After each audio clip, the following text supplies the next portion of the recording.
సమయంలో ఈ రీతిగా మనందరం కలిసి దేవుని సన్నిధిలో దేవుని స్తుతించడానికి, ఆరాధించడానికి దేవుడు మనకి ఇచ్చిన మంచి సమయం. కొద్ది నిమిషాలు దేవుని యొక్క వాక్యాన్ని మనం ధ్యానం చేసుకుందాం.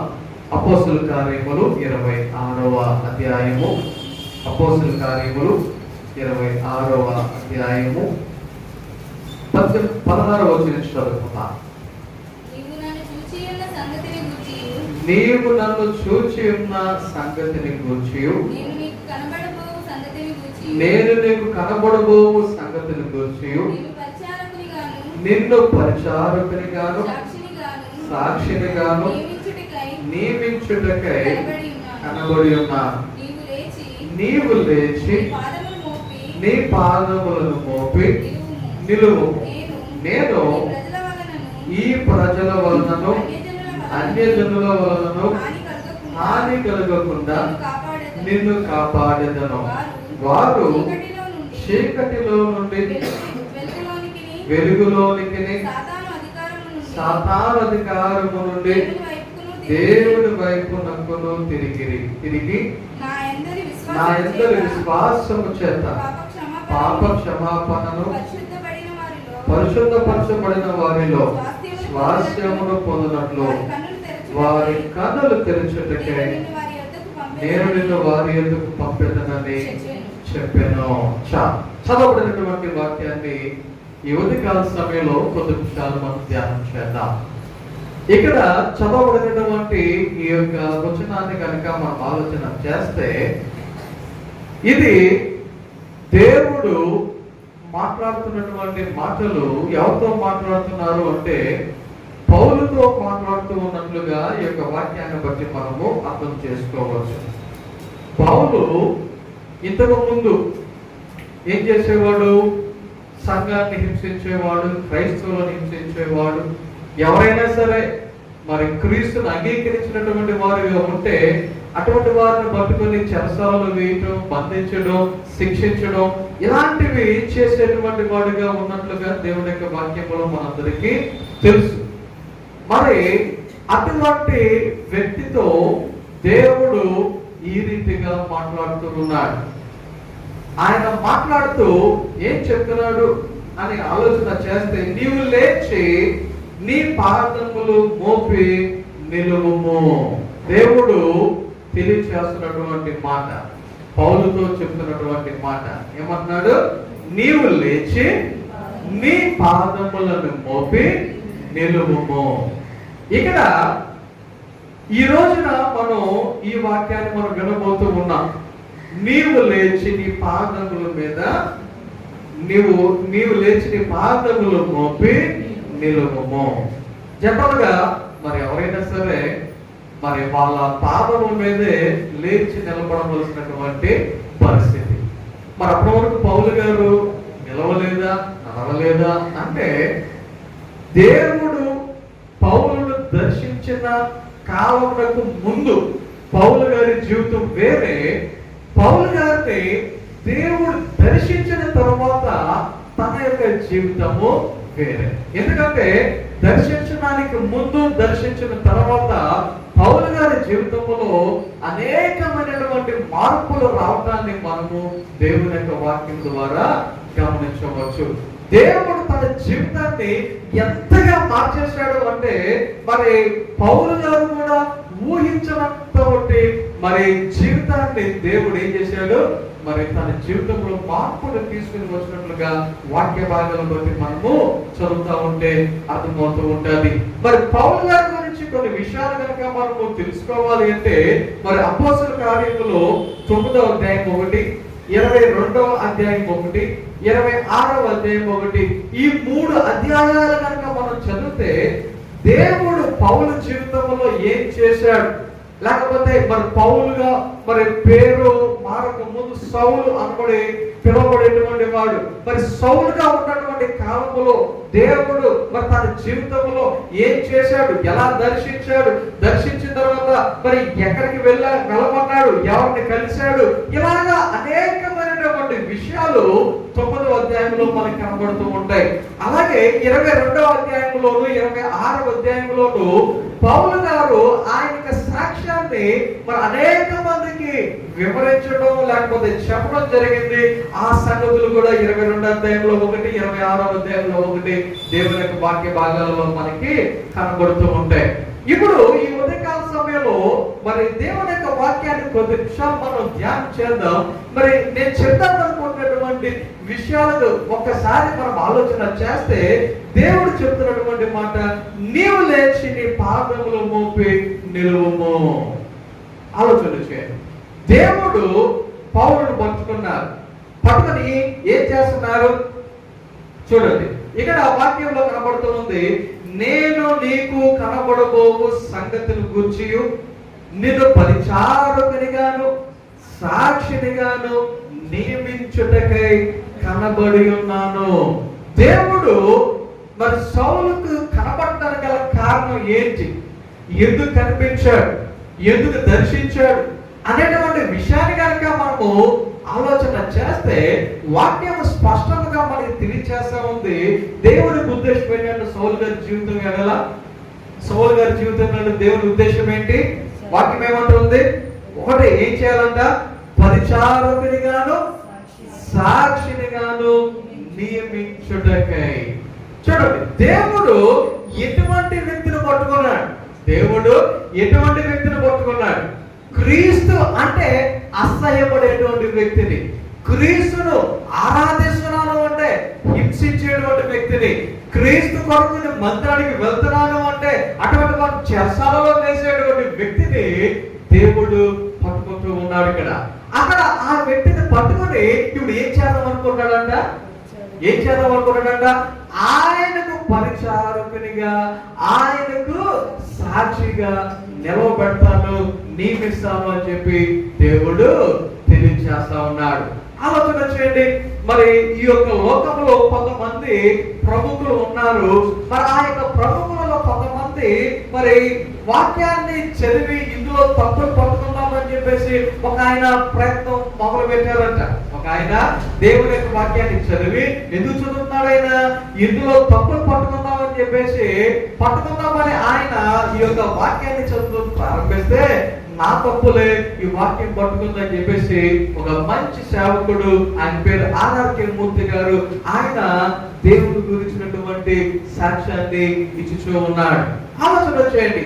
ఇక్కడ ఈ యొక్క పౌలు గారు క్రీస్తు బిడ్డలు అనేటువంటి వారిని ఎవరినైనా సరే హింసించడానికి ముందుండేటువంటి వ్యక్తిని, అటువంటి వ్యక్తిని ఇప్పుడు దేవుడు ఏం చేయాలనుకుంటాడంట? తన కొరకు పరిచారకునిగాను, తన కొరకు ఒక సాక్షిగా నియమించాలని ఆయన కోరుకుంటున్నాడు. ఆలోచన చేయండి. ఇక్కడ మనం అనుకుంటూ, అబ్బాయి ఈ వ్యక్తి అసలు సేవకు పనికిరాడు, ఈ వ్యక్తి స్వార్థ చేయడానికి అసలు యోగ్యుడు కాదు అని చెప్పేసి అన్నట్టుగా మనం అనుకుంటాం. అది మన యొక్క దృష్టితో మనం ఆలోచన చేస్తాం కాబట్టి.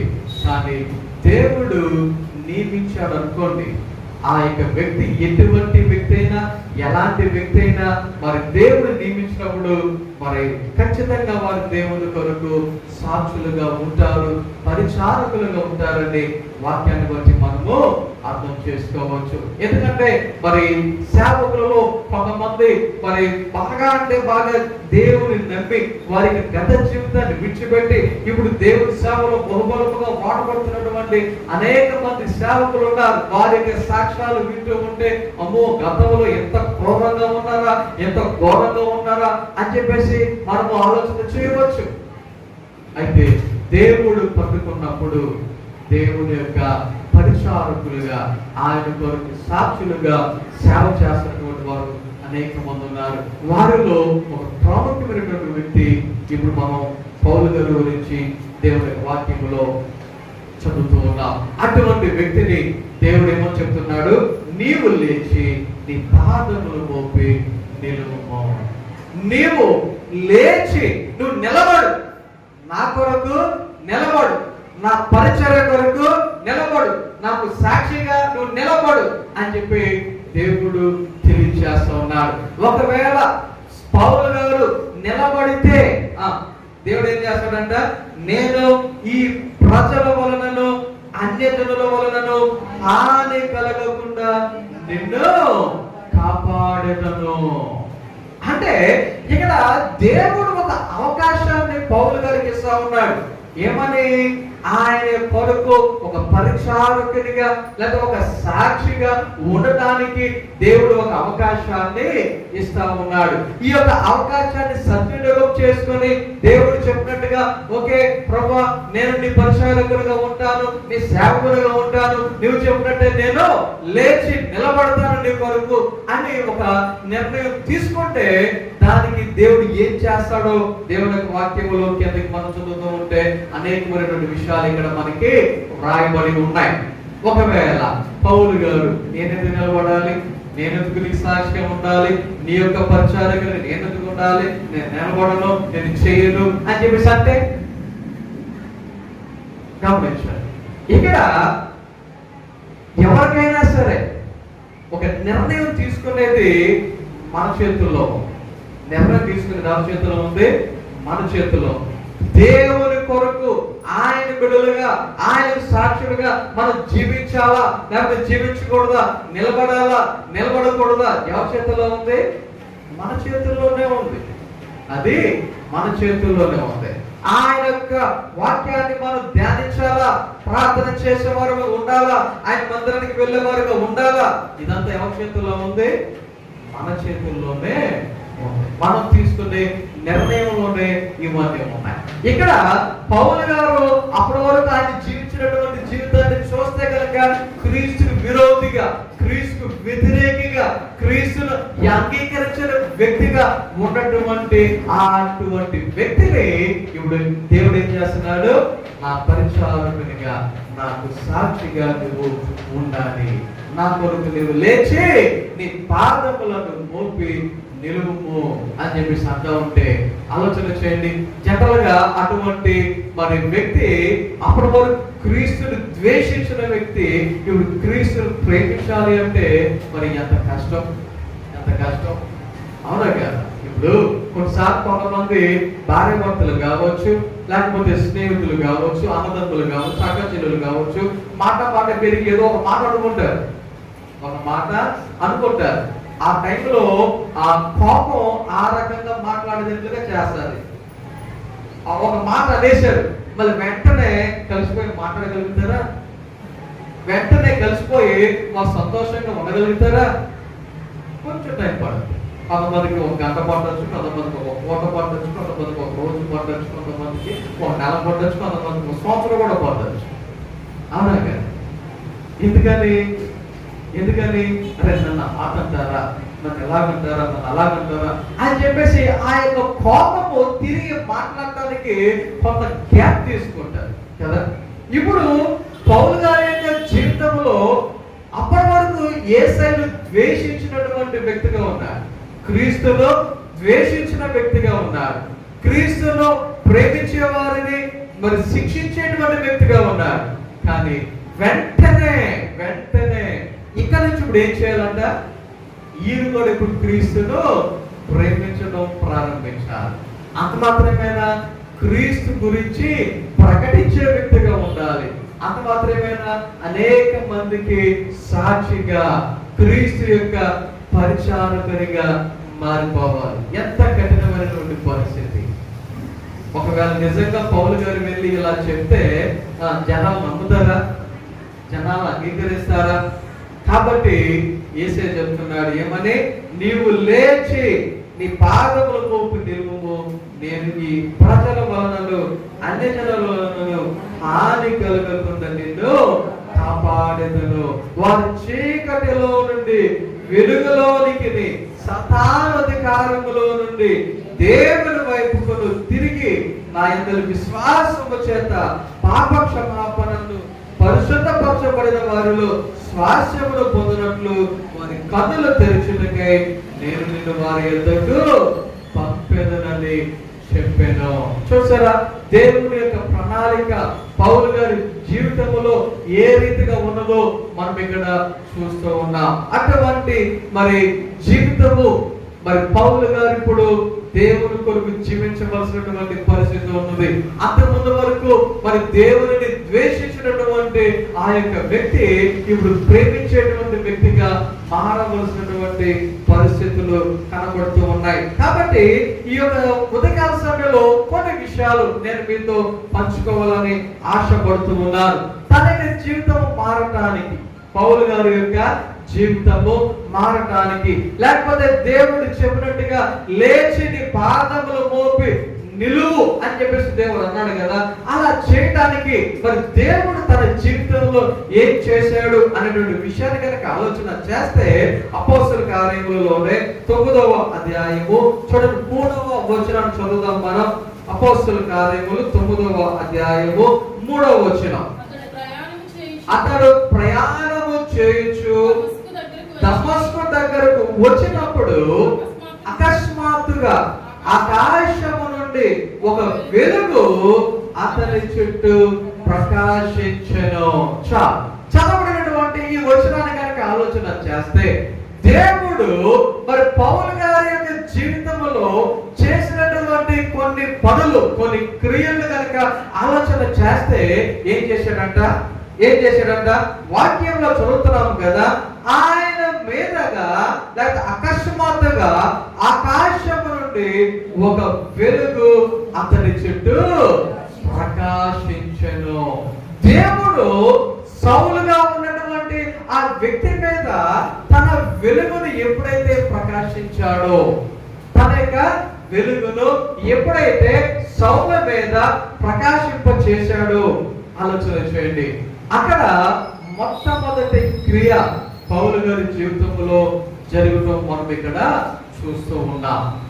ఎందుకు ఈ రకమైనటువంటి వెలుగు దేవుడు మరి సౌలు మీద ప్రకాశింప చేశాడు అనేటువంటి విషయాన్ని కనుక మనం ఆలోచన చేస్తే, మరి వెలుగు వచ్చింది అంటే దాని అర్థం ఏంటి చెప్పండి? ఏం పోతుంది?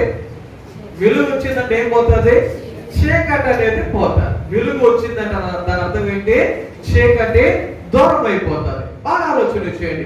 ఇప్పుడు సౌలు జీవితంలో దేవుడు వెలుగును ప్రకాశింప చేశాడు అంటే దాని అర్థం ఏంటన్నమాట? సౌలు జీవితంలో ఉన్నటువంటి చీకటి ఏమైంది? దూరం అయిపోయింది అనేటువంటి విషయాన్ని మనము ఈ ఉదయకాల సమయంలో అర్థం చేసుకోవలసిన వారమై ఉన్నాం. అంటే చీకటి దూరం అవడం అంటే అర్థం ఏంటి? చీకటి అనగా పాపానికి సాదృశ్యం. చీకటి దేనికి సాదృశ్యం? పాపానికి సాదృశ్యం, లేకపోతే అపవాదికి సాదృశ్యం. ఇప్పుడు సౌలు జీవితంలో ఆ చీకటి, సౌలు జీవితంలో ఉన్నటువంటి ఆ యొక్క పాపము జీవితం ఇప్పుడు ఏమైపోతూ ఉంది? ఎప్పుడైతే దేవుని యొక్క వెలుగు సౌలు మీద ప్రకాశించిందో ఆ యొక్క చీకటి ఏమైపోతుంది? దూరం అయిపోతూ ఉన్నది. యెషయా గ్రంథము 9వ అధ్యాయము 2వ వచనంలో చదివితే దేవుని యొక్క వాక్యం ఇలా సెలవిస్తుంది. యెషయా గ్రంథం 9వ అధ్యాయం 2వ వచనం. చీకటిలో నడుచు జనులు గొప్ప వెలుగును చూచుచున్నారు, మరణ ఛాయ గల దేశ నివాసుల మీద వెలుగు ప్రకాశించును. చూసారా వాక్యములో యెషయా ద్వారా దేవుడు మాట్లాడుతున్నటువంటి మాట. చీకటిలో నడుచు జనులు ఏం చూస్తున్నారంటే ఇప్పుడు గొప్ప వెలుగు. మామూలు వెలుగు కాదు ఇది మామూలు వెలుగు కాదు, గొప్ప వెలుగు. ఎందుకు గొప్ప వెలుగు అంటే ఇది మామూలుగా ఉండేటువంటి వెలుగు కన్నా మరి ఇది ప్రత్యేకమైనది కాబట్టి దీనిని గొప్ప వెలుగు అంటూ ఉన్నారు. ఆ యొక్క గొప్ప వెలుగు ఎప్పుడైతే మనుషుల మీదకి వచ్చిందో అప్పుడు ఏమవుతుందంట? మరణ ఛాయ గల దేశ నివాసుల మీద వెలుగు ప్రకాశించును. అప్పటి వరకు మనుషుల యొక్క పరిస్థితి ఎలా ఉన్నది? మరణ ఛాయ కలిగినటువంటి పరిస్థితి, మరణించేటువంటి పరిస్థితి, లేకపోతే చీకటి కలిగినటువంటి పరిస్థితి. ఇప్పుడు ఆ యొక్క గొప్ప వెలుగు ఏం చేస్తుంది? దేశ నివాసుల మీద అది వెలుగు ప్రకాశించేదిగా, ఆ యొక్క మరణ ఛాయ పోయి వెలుగుగా మానేటువంటి పరిస్థితి కనబడుతూ ఉన్నది అని దేవుని యొక్క వాక్యంలో మనం ఇక్కడ చూస్తూ ఉన్నాం. ఎఫెసీయులకు రాసిన పత్రిక 5వ అధ్యాయం 20వ వచనంలో చదివితే అక్కడ కూడా దేవుని యొక్క వాక్యం ఈ రీతిగా సెలవిస్తూ ఉంది. మీరు పూర్వమందు ఎలా ఉన్నారు? చీకటి అయ్యుంటిరి, ఇప్పుడైతే ప్రభువునందు వెలుగై ఉన్నారు. ఇంతకుముందు మన యొక్క బ్రతుకులు ఎలాగ ఉన్నాయంట? ఇంతకుముందు మన బ్రతుకులు ఎలాగ ఉన్నాయి? చీకటి అయి ఉన్నాయి. అంటే దేవుని కలిగి ఉండక ముందు, దేవుని విశ్వసించక ముందు, దేవుని సొంత రక్షకుడిగా అంగీకరించక ముందు అందరి బ్రతుకులు కూడా ఎటువంటి బ్రతుకులు అంట? చీకటి బ్రతుకులే. నో డౌట్, ప్రతి ఒక్కరివి చీకటి బ్రతుకులే, మరణ ఛాయ కలిగినటువంటి బ్రతుకులే, లేకపోతే మరణానికి మరి పాత్రుడుగా ఉన్నటువంటి బ్రతుకులే. కానీ క్రీస్తుని అంగీకరించిన తరువాత మనం ఎటువంటి జీవితాన్ని కలిగి ఉన్నామంట? దేవుని యందు, ప్రభువునందు మనము వెలుగై ఉన్నాము అని దేవుని యొక్క వాక్యము స్పష్టముగా మనకి తెలియజేస్తా ఉంది. కాబట్టి మన జీవితంలో మరి చీకటిని తొలగించి దేవుడు ఏమిస్తున్నాడు అన్నమాట? వెలుగులు ఇస్తూ ఉన్నాడు. అంటే మరణాన్ని తప్పించి దేవుడు ఏం చేస్తున్నాడు అన్నమాట? వెలుగును ఇస్తూ ఉన్నాడు. సౌలు జీవితంలో కూడా ఇక్కడ అదే జరుగుతూ ఉంది. అప్పటి వరకు ఉన్నటువంటి చీకటి బ్రతుకును దేవుడు, మరణ ఛాయ గల బ్రతుకును దేవుడు ఏం చేస్తున్నాడు? తప్పించి తన యొక్క వెలుగును సౌలు మీద ప్రకాశిస్తూ ఉన్నాడు అని దేవుని యొక్క వాక్యములో మనం ఇక్కడ చదువుతూ ఉన్నాం. ఆలోచన చేద్దాం. దేవుని యొక్క వెలుగు ఎప్పుడైతే తన ప్రజలైనటువంటి వారి మీదకి వస్తాదో, లేకపోతే ఇక్కడ వాక్యంలో చదువుతున్నటువంటి రీతిగా సౌలు మీద ఎప్పుడైతే దేవుని యొక్క వెలుగు ప్రకాశించిందో ఏం జరుగుతుంది? 4వ వచనం చదువుదాం చూడండి. 9వ అధ్యాయం అపోస్తలుల కార్యములు 4వ వచనం. అప్పుడు అతడు నేల మీద పడి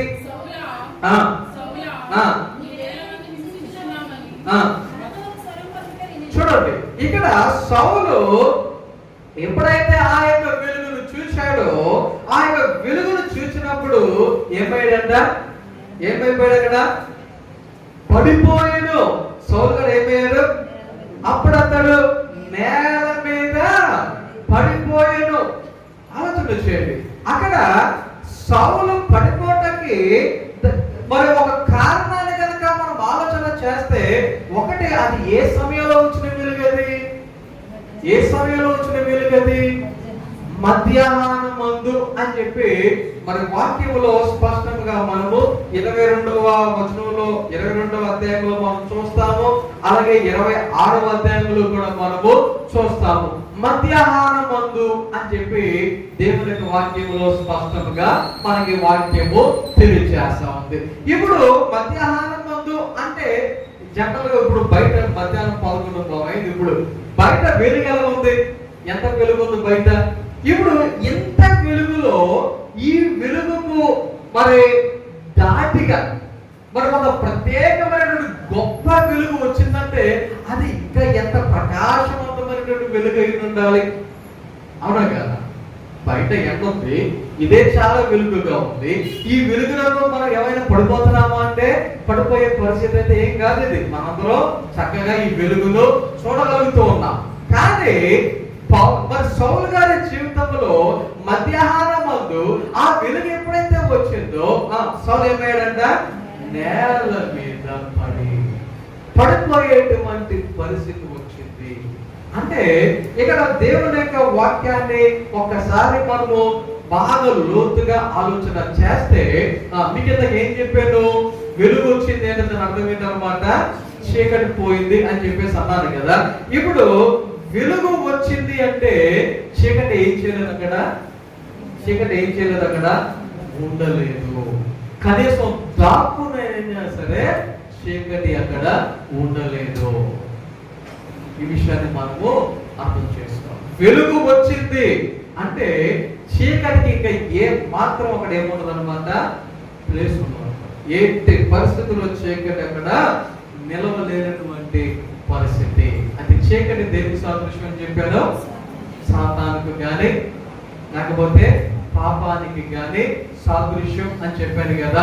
ఇప్పుడు దేవుని వెలుగు ఎప్పుడైతే అక్కడికి వచ్చిందో ఇప్పుడు అక్కడ ఎవరికి అవకాశం లేదన్నమాట, అపవాదికి అవకాశం లేదు ఒకటి, లేకపోతే పాపానికి కూడా ఏమీ లేదు, అవకాశము లేదు అని దేవుని యొక్క వాక్యాన్ని బట్టి ఈ ఉదయకాల సమయంలో మనము అర్థం చేసుకోవాల్సిన వారమే ఉన్నాం. ఎందుకంటే దేవుడు ఎప్పుడైతే అక్కడ తన వెలుగుగా ప్రకాశించాడో, దేవుని యొక్క వెలుగు ఎప్పుడైతే అక్కడికి వచ్చిందో అక్కడ సౌలు గారి సైతం ఏమైపోయాడు, ఆయన నేల మీద పడిపోయినటువంటి పరిస్థితి. ఇంకా మనం ఆలోచన చేస్తే తనకి కళ్ళు ఏమైపోయినాయి అంట, గుడ్డివైపోయినాయి అంట.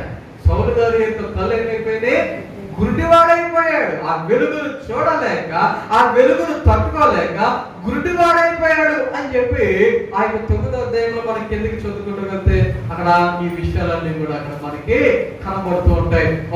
మరి కొన్ని రోజుల తర్వాత అక్కడ ప్రార్థన చేసి మరి ఎప్పుడైతే ఉన్నాడో ఆ తర్వాత 18వ వచనం కనబడుతుంది. మరి ఆ వాక్యంలో చూస్తాం, అప్పుడే అతని కనుల నుండి పొరల వంటివి రాలగా దృష్టి కలిగింది. దేవుని యొక్క వెలుగు వచ్చేసరికి అతను అక్కడ చూడలేనటువంటి పరిస్థితి, గుడ్డివాడైపోయినటువంటి పరిస్థితిని మనం ఇక్కడ చూస్తూ ఉన్నాం. అంటే మనిషి జీవితంలో పాపము ఉంటే అది ఏం చేస్తుంది అనమాట, మనిషి జీవితంలో పాపం ఉంటే దేవుని వెలుగు వచ్చినప్పుడు ఆ వెలుగును ఆ పాపము తట్టుకోలేదు, అది అక్కడ తట్టుకోలేదు, నిలబడలేదు, ఆ పాపం అక్కడ నిలబడలేదు. అందుకనే మరి ఒక వచనం యోహాను పత్రికలో మనం చదువుతాం, యేసయ్య మన దగ్గరకు మరలా వచ్చినప్పుడు మనం ఎలా ఉండాలి అంటానికి 2వ అధ్యాయం 28వ వచనంలో చూస్తే, చిన్నపిల్లలారా ఆయన ప్రత్యక్షమగినప్పుడు ఆయన రాకడ యందు మనం ఆయన ఎదుట సిగ్గుపడగా ధైర్యము కలిగి ఉండనట్లు మీరు ఆయన యందు నిలిచి ఉండండి. చూడండి, ఆయన వచ్చినప్పుడు, ఆయన ప్రత్యక్షమైనప్పుడు మనం ఆయన ఎదుట ఎలా ఉండాలంట, సిగ్గుపడక ధైర్యము కలిగి నిలిచినట్లు. అంటే అర్థం ఏంటి, ఎవరైతే పాపాన్ని కలిగి ఉంటారో, ఎవరైతే చీకటిని కలిగి ఉంటారో, ఎవరైతే వెలుగుని కలిగి ఉంటారో ఆయన ప్రత్యక్షమైనప్పుడు ఆయన ఎదుట ఏం చేయలేరు అన్నమాట, ఎట్టి పరిస్థితుల్లో నిలబడలేరు, ధైర్యంగా ఉండలేరు, సిగ్గుపడేటువంటి పరిస్థితి, దాక్కునేటువంటి పరిస్థితి, అవసరమైతే పారిపోయేటువంటి పరిస్థితులు ఉంటాయి అని దేవుని యొక్క వాక్యాన్ని బట్టి ఇక్కడ మనకు అర్థమవుతుంది. రాత్రి గురించి మీకు వాక్యాన్ని చెప్పాను కదా, ఆదామావులు దేవుడు ఆయన ఏదైనా తోటలో చల్లని పూట వారితో సమయాన్ని గడుపుదామని చెప్పేసి వస్తే వారు ఏం చేస్తూ ఉన్నారు, చెట్ల చాటున దాపుకుంటానికి వెళ్ళిపోయారు. కారణం దేవుడు చేయొద్దన్న పని వారు చేశారు కాబట్టి, దేవుని మాటకు అవిధేయులుగా ఉన్నారు కాబట్టి వారు దేవుడు వచ్చేసరికి పారిపోతున్నటువంటి పరిస్థితిని వారి జీవితంలో మనం అక్కడ చూస్తా ఉన్నాం. లేకపోతే మీకు ఇంకొక ఎగ్జాంపుల్ చెప్తారు, నిర్గమకాండములో 3వ అధ్యాయంలో మనం చూస్తే దేవుడు మరి ఆ రోజున మరి పొదలో ఆయన మండుచు కనబడి మోషేతో మాట్లాడటానికి దేవుడు వచ్చినప్పుడు మోషే అక్కడ ఇదేంటి ఈ పొద కాలుతూ ఉంది, ఇక్కడ పొద మండుతూ ఉంది, కానీ చెట్లు మాత్రం కాలటం లేదు, ఇదేదో విచిత్రంగా ఉంది అని అక్కడికి వెళ్ళి చూసి మరి దగ్గరికి వెళ్ళేసరికి అక్కడ జరుగుతున్నటువంటి పరిస్థితి 3వ అధ్యాయం నిర్గమకాండం 6వ వచనంలో చదువుదాం చూడండి. నీ తండ్రి దేవుడను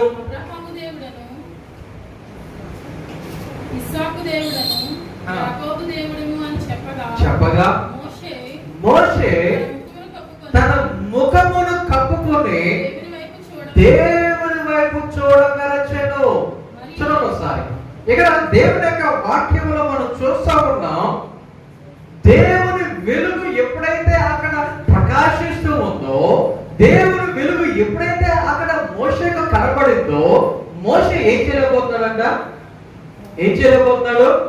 డైరెక్ట్ గా చూడలేకపోతూ ఉన్నాడు, డైరెక్ట్ గా ఆ వెలుగును చూడలేకపోతున్నాడు. ఏం చేస్తున్నాడు, తన ముఖమును కప్పుకొని, తన ముఖమును కప్పుకొని దేవుని వైపు చూడగలిచాను.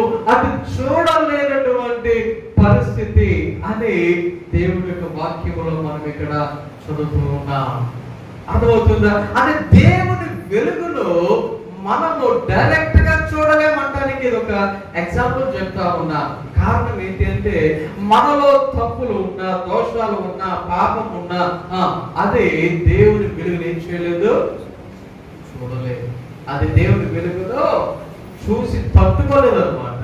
కాబట్టి మోషే ఏం చేస్తున్నాడు ఇక్కడ, తన ముఖమును కప్పునేటువంటి పరిస్థితి.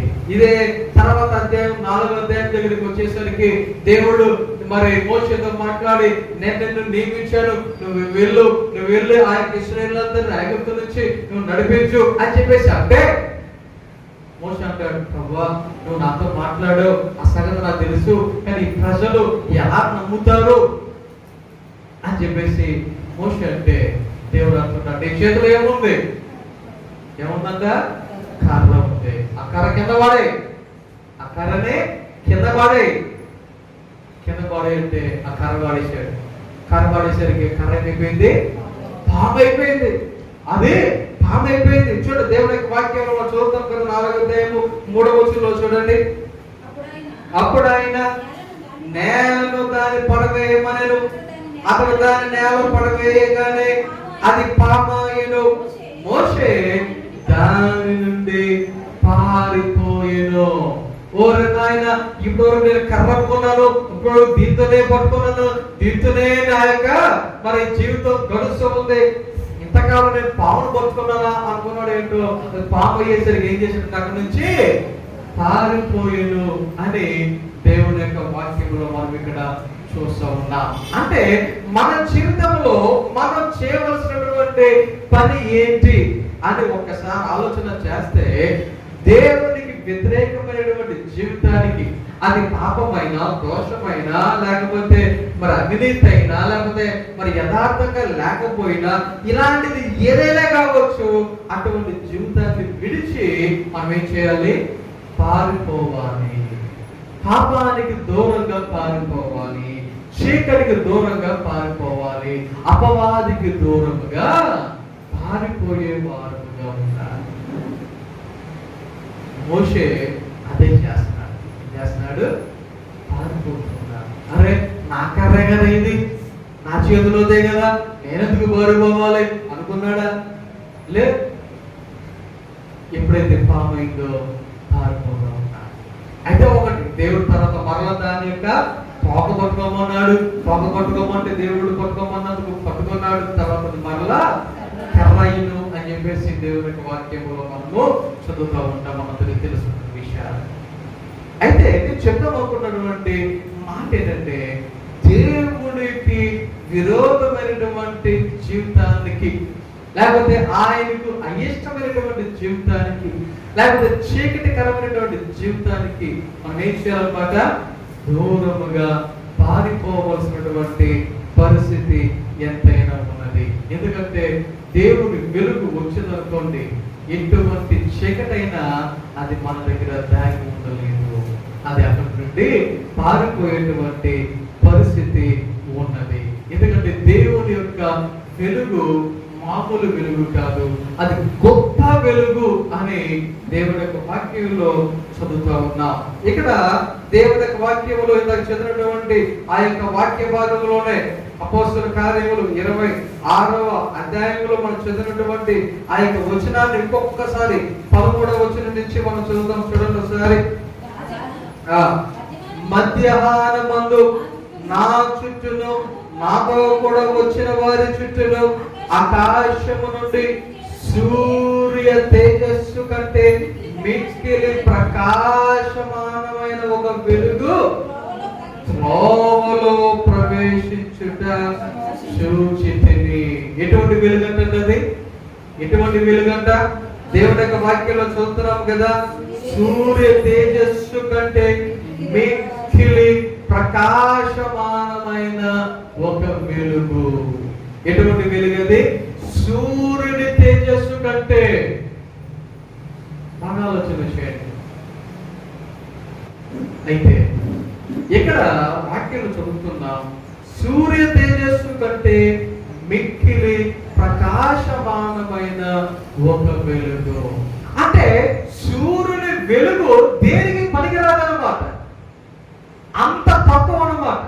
అంటే ఈ యొక్క తేజస్సు లేకపోతే ఈ ప్రత్యేకమైనటువంటి వెలుగు సూర్యుని వెలుగుకు ఎక్కడా కూడా సరి సమానమైనటువంటి పరిస్థితులు అయితే లేవు.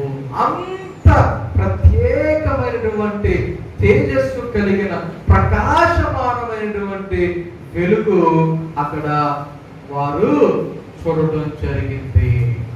ఎప్పుడైతే అలా వచ్చిందో వాళ్ళు ఏమైపోయారు, మేమందరము నేలన పడినప్పుడు అందరూ ఏమైపోయారు, నేలన పడిపోయారు. ఇప్పుడు ఒకసారి ఆలోచన చేయండి, ఒకవేళ చిన్న పిల్లలు అనుకోండి, ఆ ఎండ ఎక్కువైనప్పుడు తట్టుకోలేక పడిపోయే పరిస్థితులు ఉండొచ్చు. ఒకవేళ ముసలోళ్ళు అనుకుందాం, ముసలోళ్ళు అయినా సరే ఎండకి తట్టుకోలేక పడిపోయేటువంటి పరిస్థితులు ఉంటాయి. కానీ ఇక్కడ పడిపోయింది ఎవరు, సౌలు. సౌలు ఏమైనా ముసలోడా, సౌలు ఏమైనా చిన్నపిల్లలోడా? వారు అంటే చెప్పాలంటే మంచి యవన వయసులో ఉన్నటువంటి వ్యక్తి. అటువంటి వ్యక్తి ఏమైపోయాడు, అక్కడ పడిపోయాడు, నేలలో పడిపోయాడు. ఏదో అలా పడిపోయాడు, లేచిపోయాడు అని చెప్పేసి అంతా కాదు, పడిపోయి కళ్ళు కనబడక ఎవరు నన్ను ఏం చేస్తున్నావు అన్నట్టుగా మాట్లాడుతున్నటువంటి పరిస్థితులు మనకి ఇక్కడ కనబడుతూ ఉన్నాయి. ఎందుకు ఇలా పడిపోయినటువంటి పరిస్థితి కనబడుతూ ఉంది అనేటువంటి విషయాన్ని కనుక మనం ఆలోచన చేస్తే, అతనిలో ఉన్నటువంటి చీకటి, అతనిలో ఉన్నటువంటి పాపం, దేవునికి అయిష్టమైనటువంటి జీవితం ఏదైతే తను కలిగి ఉన్నాడో అది ఆ వెలుగులకు తట్టుకోలేక ఏమైపోయాడు, పడిపోయినటువంటి పరిస్థితిని మనం ఇక్కడ చూస్తూ ఉన్నాం. అంటే దేవునికి మరి వ్యతిరేకంగా ఎవరైనా సరే ఏ పాపపు జీవితాన్నైనా జీవించారనుకోండి, ఆ యొక్క జీవితము దేవుని వెలుగు ముందు నిలబడలేదు. దేవుని వెలుగు ముందు ఏం నిలబడలేదు, ఏ పాపము కూడా నిలబడలేదు అనేటువంటి విషయాన్ని మనం ఇక్కడ అర్థం చేసుకోవచ్చు. పౌలు గారి జీవితంలో అదే జరుగుతూ ఉంది. అతనిలో ఉన్నటువంటి ఆ చీకటి, అతనిలో ఉన్నటువంటి ఆ పాపము దేవుని వెలుగును ఏం చేయలేకపోయింది, నిలబడలేకపోయింది. వారు ఇక్కడ పడిపోయినటువంటి పరిస్థితిని మనం ఇక్కడ చూస్తూ ఉన్నాం. అంటే మన జీవితంలో పాపం అనేది ఉంటే అది ఎప్పుడైనా ఎక్కడైనా మనం పడగొట్టేస్తుంది. చీకటి ఏం చేస్తుంది చెప్పండి, పాపం ఏం చేస్తుంది చెప్పండి, మనలను ఎప్పుడైనా ఎక్కడైనా పడగొడుతుంది. కాబట్టి మనలో పాపం ఉంటే మనం పడిపోయే పరిస్థితులు ఉన్నాయి, మనలో చీకటి ఉంటే మనం పడిపోయేటువంటి పరిస్థితులు ఉన్నాయి. దేవుని యొక్క వాక్య ప్రకారముగా మరి పాపము అంటే ఏదో అనుకోవద్దు. దేవుని యొక్క వాక్యంలో యాకోబు పత్రిక మరి మొదటి పత్రికలో 3వ అధ్యాయము 4వ వచనంలో అందరూ తెలుసుకున్న వాక్యము, పాపము చేయు ప్రతివాడును ఆజ్ఞను అతిక్రమించును, ఆజ్ఞాతిక్రమమే పాపము. పాపం అంటే ఏంటంట, పాపం అంటే ఏంటంట, ఏదో అనుకోవద్దు, ఆజ్ఞను అతిక్రమించడమే పాపం. దేవుని యొక్క ఆజ్ఞను మనం గైకొనకపోవటమే పాపము అని దేవుని యొక్క వాక్యము మనకు స్పష్టం. సామెతల గ్రంథం 28వ అధ్యాయం చూడండి, 18వ వచనం చదువుదాం. సామెతల గ్రంథం 28వ అధ్యాయం 18వ వచనం, యథార్థముగా ప్రవర్తించేవాడు రక్షింపబడును, మూర్ఖ ప్రవర్తన గలవాడు హఠాత్తుగా ఏమైపోతాడంట, పడిపోవును. ఎవరు పడిపోతారు, మూర్ఖముగా ప్రవర్తించేవారు. కొన్నిసార్లు కొంతమంది ఎంత చెప్పినా అంటే నేను అనుకున్నదే చేయాలి, నేను చేయాలనుకున్నదే చేయాలి అని మూర్ఖంగా వెళ్ళిపోతూ ఉంటారు కొంతమంది.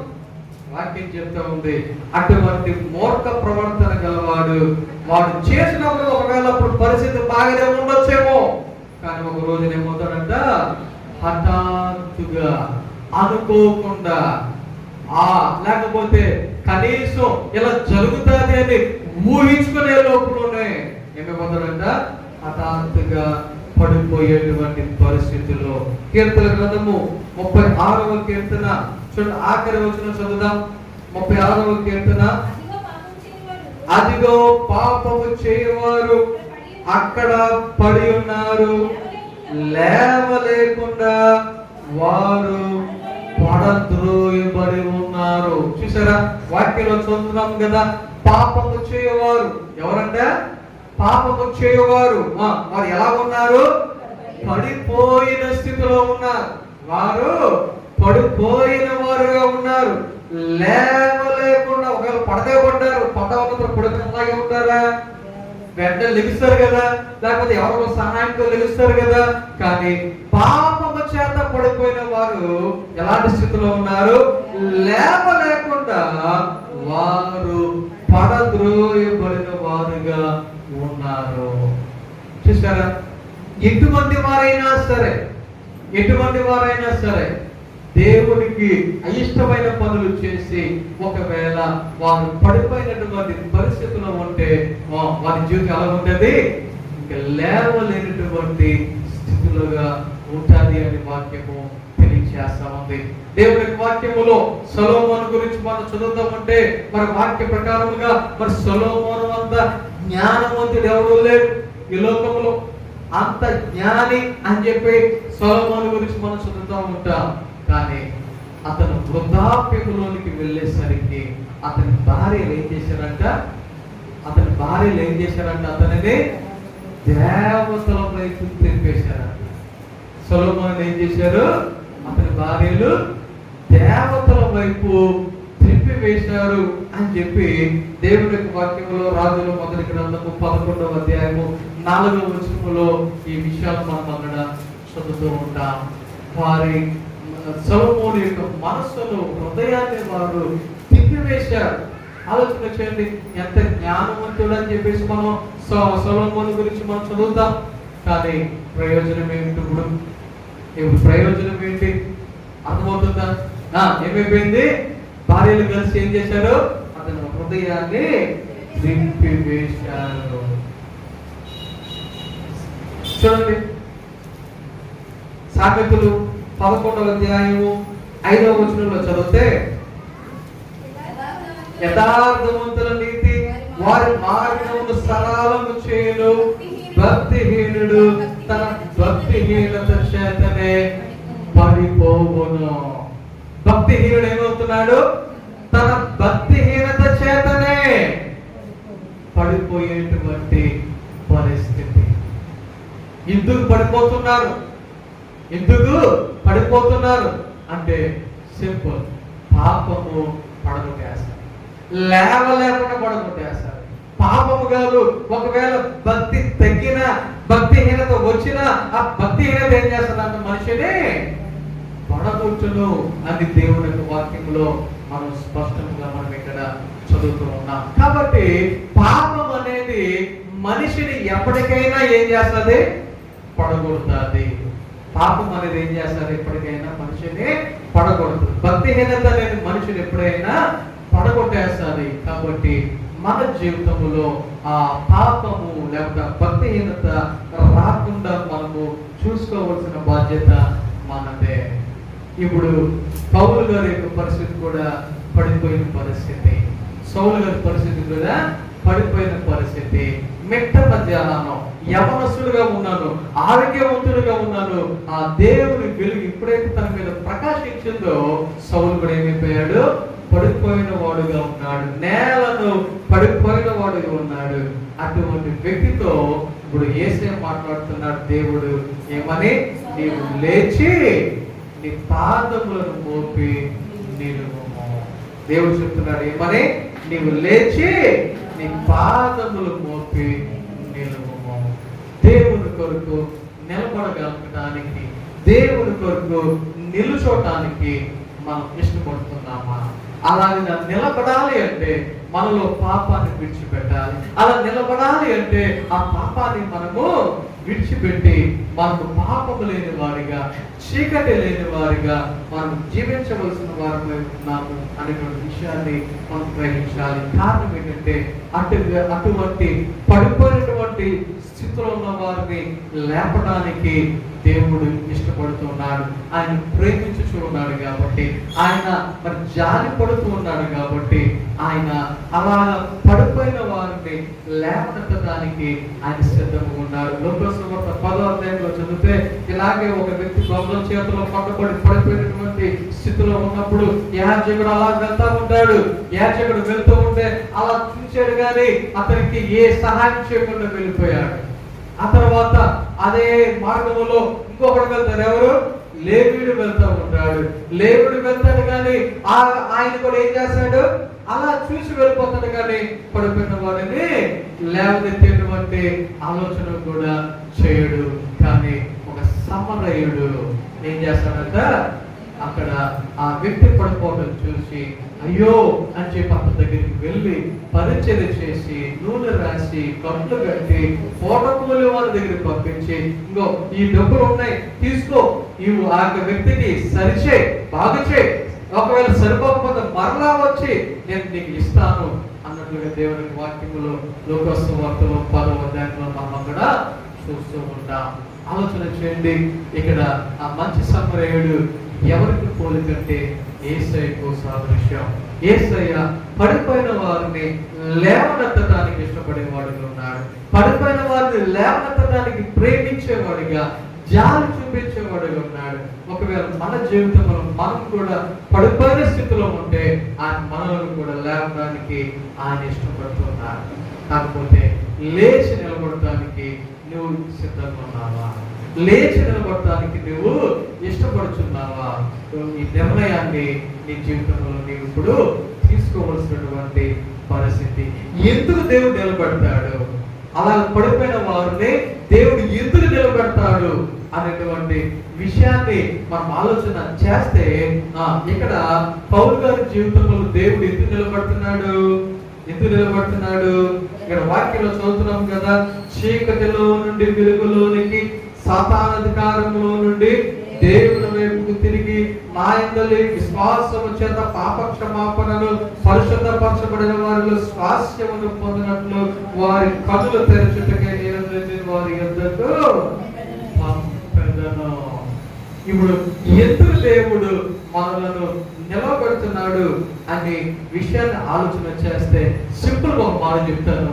పరలోకములో ఆయనతో పాటు మనలను దేవుడు కూర్చుండబెట్టడానికి. ఎందుకు చెప్పండి? ఎందుకు నిలబడుతున్నాడు దేవుడు మనలను? ఆయనతో పాటు పరలోకములో మనలను కూర్చుండబెట్టడానికి. దేవుని యొక్క వాక్య ప్రకారంగా ఇంతకు ముందు మనం ఎలాంటి జీవితాన్ని కలిగి ఉన్నాం? చీకటి జీవితాన్ని కలిగి ఉన్నాం. కానీ ఇప్పుడైతే ఆయన ద్వారా ఇటువంటి జీవితాన్ని జీవిస్తున్నామంట. మనము వెలుగు లేకపోతే ప్రకాశవంతమైన జీవితాన్ని జీవించే వారుగా ఉన్నాము అనే వాక్యము స్పష్టంగా తెలియజేస్తా ఉంది.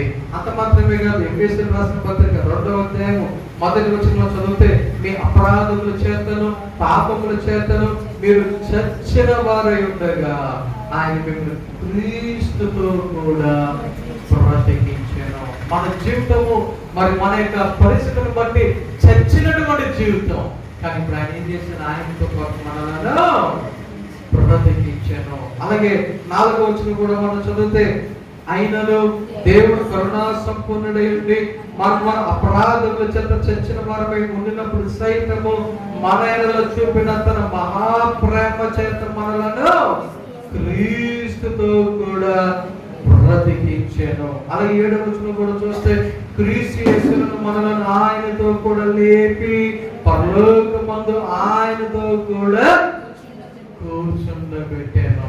అది దేవుని ఉద్దేశం. ఆయనతో పాటు పరలోకములో మనము కూర్చుండటానికి దేవుడు ఏం చేస్తున్నాడు? పడిపోయిన మనలను లేపటానికి ఇష్టపడుతూ ఉన్నాడు. ఆయనతో పాటు పరలోకములో మనము కూడా ఉండటానికి పడిపోయిన మనలను లేచి నిలవబడమని ఆయన మనకు తెలియజేస్తా ఉన్నాడు. ఈ రోజు మనం చదివినటువంటి కీర్తన భాగం 113వ కీర్తన చదివాము కదా. 8వ వచనములో ఆ వాక్యం మనకి స్పష్టంగా చెప్తా ఉంది, నేల నుండి దరిద్రులను లేవనెత్తువాడు పెంట కుప్ప మీద నుండి పేదలను పైకెత్తువాడు. ఎందుకు అంటే ఆయనతో పాటు మనలను కూర్చుండబెట్టడానికి. 145వ కీర్తన 14వ వచనంలో చదివితే వాక్యంలో చదువుతున్నా, యెహోవా పడిపోవు వారిని అందరినీ ఉద్ధరించువాడు, కృంగిపోయిన వారిని అందరినీ లేవనెత్తువాడు. మన దేవుడు ఎటువంటి వాడుగా ఉన్నాడు అంటే ఆయన పడిపోతున్న వారిని లేవనెత్తడానికి, కృంగిపోయిన వారిని లేవనెత్తడానికి ఇష్టపడేటువంటి వాడుగా ఉన్నాడు. కారణం ఏంటంటే, కారణం ఏంటి? ఆయనతో పాటు మనలను కూర్చోబెట్టడానికి. 107వ కీర్తన 20వ వచనంలో చదివితే ఆ వాక్యం చెప్తా ఉంది, ఆయన తన వాక్కులు పంపి వారిని బాగు చేసెను, ఆయన వారు పడిన గుంటలో నుండి వారిని విడిపించెను. ఒకవేళ మనం పడిపోయాం ఒక గుంటలో, కానీ దేవుడు ఏం చేస్తాడంట? మనలను విడిపించేవాడిగా, పైకి లేవనెత్తేవాడిగా, తన వాక్కులు పంపి బాగు చేసి మరి మనలను ఆయనతో పాటు కూర్చుండనిచ్చేవాడిగా ఉన్నాడు అని దేవుని యొక్క వాక్యము స్పష్టంగా తెలియచేస్తా ఉంది. కాబట్టి ఇప్పుడు పౌలు గారిని లేచి పాదములు మోపి నిలువుము అంటున్నాడు. ఎందుకంటే ఆయన ద్వారా అనేక మందిని చీకటిలో నుండి వెలుగులోనికి రప్పించి, సాతాను మరి స్వభావంలోనిన వారిని అక్కడ నుండి దేవుని వైపుకు నడిపించి వారందరినీ ఆయనతో పాటు పరలోకములో కూర్చుండబెట్టుటకై ఇప్పుడు దేవుడు ఏం చేస్తున్నాడు?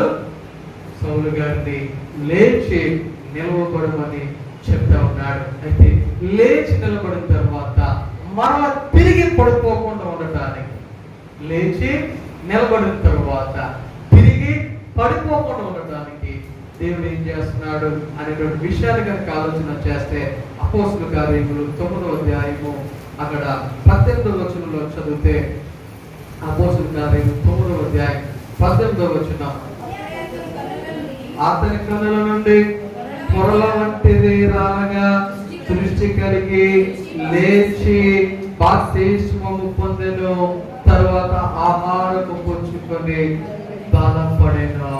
ఏమైందంట? తర్వాత ఏం చేశాడు? బాప్తిస్మము పొందెను, ఆ తర్వాత ఆహారము పుచ్చుకొని బలపడెను. ఇప్పుడు పడిపోయినటువంటి స్థితి నుండి దేవుడు లేచి నిలబడమన్నాడు. లేచి నిలబడిన తర్వాత మరలా పడిపోకుండా ఇప్పుడు ఏం చేస్తున్నాడు? బాప్తిస్మం పొందాడు. బాప్తిస్మం పొందిన తర్వాత ఏం చేస్తున్నాడు? ఆహారము పుచ్చుకొని బలపడిన వాడిగా కనబడుతున్నాడు. ఆలోచన చేద్దాం. ఇక్కడ బాప్తిస్మము అనేది ఏం చేస్తుంది మనిషిని అంటే, మరలా తిరిగి పడిపోకుండా మనిషిని కాపాడుతున్నది.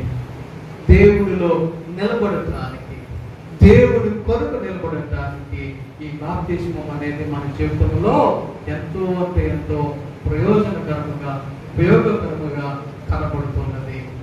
మన జీవితంలో అనేక సార్లు పడిపోతున్నటువంటి పరిస్థితులు కనబడుతున్నాయి. కారణం ఏంటి అంటే, మనలో నిజమైనటువంటి బాధపంచు లేకపోవటమే, లేకపోతే ఆత్మీయ బలము లేకపోవటమే పడిపోవడానికి గల కారణాలు. కాబట్టి మన జీవితంలో ఎప్పుడైతే ఇలాంటి మరి దేవుడి యొక్క మరి శక్తి కలిగి, బలము కలిగి ఆయన కొరకు నిలబడతామో, ఆలోచన చేయండి. ఆయన కొరకు నిలబడగలిగినప్పుడు దేవుడు ఖచ్చితంగా మనలను కాపాడే దేవుడు ఉన్నాడు, నడిపించే దేవుడు ఉన్నాడు. ఒకవేళ పడిపోతే ఆయన లేవనెత్తేటువంటి దేవుడు ఉన్నాడు. కారణం ఆయనతో పాటు మనం కూడా పరలోకములో ఆయనతో కూర్చోవాలనేది దేవుని ఉద్దేశం. ఆ యొక్క ఉద్దేశాన్ని మనం గ్రహించి మన ఆయన కొరకు నిలబడటానికి మనం ప్రయత్నించేద్దాం. అటువంటి శక్తి, అటువంటి బలము దేవుడు మనందరికీ అనుగ్రహించి నడిపించి నిలబెట్టును గాక. ఆమె చిన్న ప్రార్థన చేసుకుందాం. అప్పుడు తలలో ఉంచండి. ప్రార్థన. పరిశుద్ధుడా మహోన్నతుడా గొప్ప దేవా, నీ ఘన నామమునకు వందనాలు, స్తోత్రాలు. దేవా, ఈ ఉదయకాల సమయంలో ఇప్పటివరకు నీ యొక్క సన్నిధిలో నీ వాక్యాన్ని ధ్యానం చేసి ఉన్నాం. నీ కొరకు నిలబడటానికి దేవా, నీ కొరకు మేము లేచి దేవ మా పాదములు మోపి నిలబడేటువంటి ఆలోచన కలిగి మేము జీవిస్తూ దేవా నీ కొరకు మేము ఈ లోకములో దేవా మరి నీ పరిచారకులుగా నీకు సాక్షులుగా మేము నిలబడటానికి సహాయం దయచేసి నడిపించున్నాము. యేసు నామమున ప్రార్థన చేస్తున్నాము తండ్రి. ఆమేన్.